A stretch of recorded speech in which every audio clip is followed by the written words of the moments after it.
The First Book of Samuel. Chapter 13.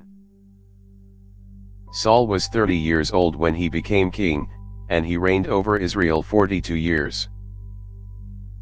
Saul chose for himself 3,000 men of Israel, of which 2,000 were with Saul in Michmash and in the Mount of Bethel, and 1,000 were with Jonathan in Gibeah of Benjamin. He sent the rest of the people to their own tents. Jonathan struck the garrison of the Philistines that was in Gibeah, and the Philistines heard of it. Saul blew the trumpet throughout all the land, saying, "Let the Hebrews hear." All Israel heard that Saul had struck the garrison of the Philistines, and also that Israel was considered an abomination to the Philistines. The people were gathered together after Saul to Gilgal. The Philistines assembled themselves together to fight with Israel, 30,000 chariots, and 6,000 horsemen, and people as the sand which is on the seashore in multitude. They came up and encamped in Michmash, eastward of Bethaven.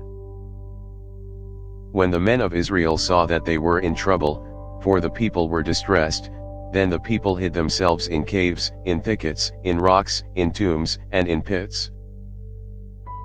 Now some of the Hebrews had gone over the Jordan to the land of Gad and Gilead, but as for Saul, he was yet in Gilgal, and all the people followed him trembling.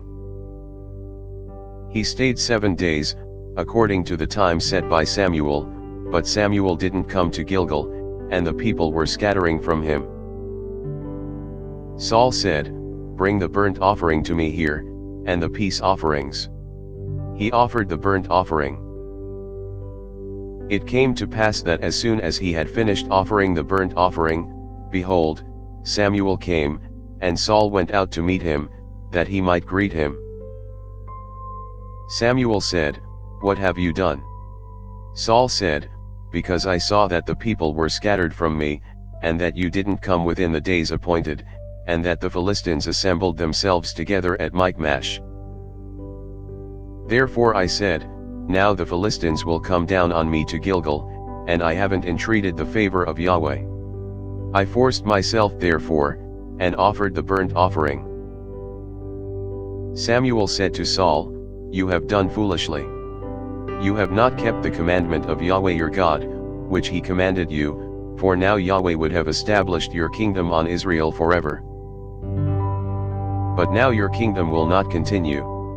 Yahweh has sought for himself a man after his own heart, and Yahweh has appointed him to be prince over his people, because you have not kept that which Yahweh commanded you." Samuel arose, and went from Gilgal to Gibeah of Benjamin. Saul counted the people who were present with him, about 600 men. Saul, and Jonathan his son, and the people who were present with them, stayed in Gibeah of Benjamin, but the Philistines encamped in Michmash. The raiders came out of the camp of the Philistines in 3 companies. One company turned to the way that leads to Ophrah, to the land of Shual. Another company turned the way to Beth Horon, and another company turned the way of the border that looks down on the valley of Zeboim toward the wilderness. Now there was no blacksmith found throughout all the land of Israel, for the Philistines said, "Lest the Hebrews make themselves swords or spears." But all the Israelites went down to the Philistines, each man to sharpen his own plowshare, mattock, axe, and sickle. The price was 1 payim each to sharpen mattocks, plowshares, pitchforks, axes, and goads.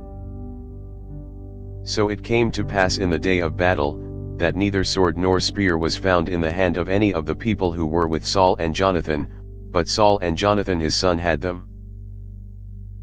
The garrison of the Philistines went out to the pass of Michmash.